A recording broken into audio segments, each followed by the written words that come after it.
Viewers welcome to Anantha TV health. నేను miss Piya Varma. Pineapple తింటే గర్భిణీ స్త్రీలకు ప్రమాదమా? గర్భధారణ సమయంలో పైనాపిల్ తినటం సురక్షితమా కాదా అనే ప్రశ్న చాలా మంది గర్భిణీ స్త్రీల మనసులో ఉంటుంది. పైనాపిల్లో ఉండే బ్రోమోలైన్ అనే ఎంజైమ్ గర్భాశయ సంకోచాలను ప్రేరేపిస్తుందని, దీనివల్ల గర్భస్రావం అయ్యే ప్రమాదం ఉందని చాలా మంది నమ్ముతారు. అయితే ఈ నమ్మకం ఎంతవరకు నిజం?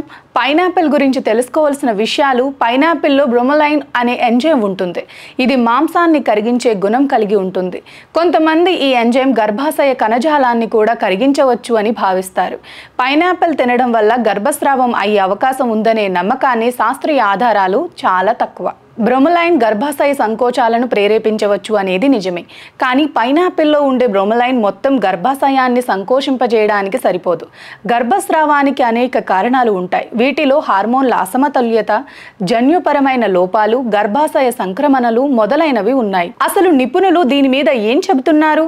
చాలా మంది నిపుణులు పైనాపిల్ని మితంగా తీసుకోవటం గర్భధారణ సమయంలో సురక్షితమే అని చెబుతున్నారు. అయితే ప్రతి గర్భధారణ భిన్నంగా ఉంటుంది. కాబట్టి పైనాపిల్ తినే ముందు మీ వైద్యుని సంప్రదించడం మంచిది. ముఖ్యమైన అంశాలు: పైనాపిల్ను మితంగా తీసుకోవటం ముఖ్యం. ఎక్కువ పరిమాణంలో తీసుకోవటం వల్ల అజీర్తి, గ్యాస్, హార్ట్ బర్న్ వంటి సమస్యలు వచ్చే అవకాశం ఉంటుంది. మొదటి త్రైమాసికంలో పైనాపిల్ తినడం గురించి కొంతమంది నిపుణులు అనుమానం వ్యక్తం చేస్తున్నారు.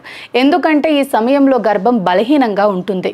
ఏదైనా ఆహారాన్ని గర్భధారణ సమయంలో తీసుకునే ముందు మీ వైద్యుని సలహా తీసుకోవటం చాలా ముఖ్యం. చివరిగా, పైనాపిల్ తినడం వల్ల గర్భస్రావం అయ్యే అవకాశం ఉందనే నమ్మకానికి శాస్త్రీయ ఆధారాలు చాలా తక్కువ. అయితే ప్రతి గర్భధారణ భిన్నంగా ఉంటుంది. కాబట్టి పైనాపిల్ తినే ముందు మీ వైద్యునితో సంప్రదించండి.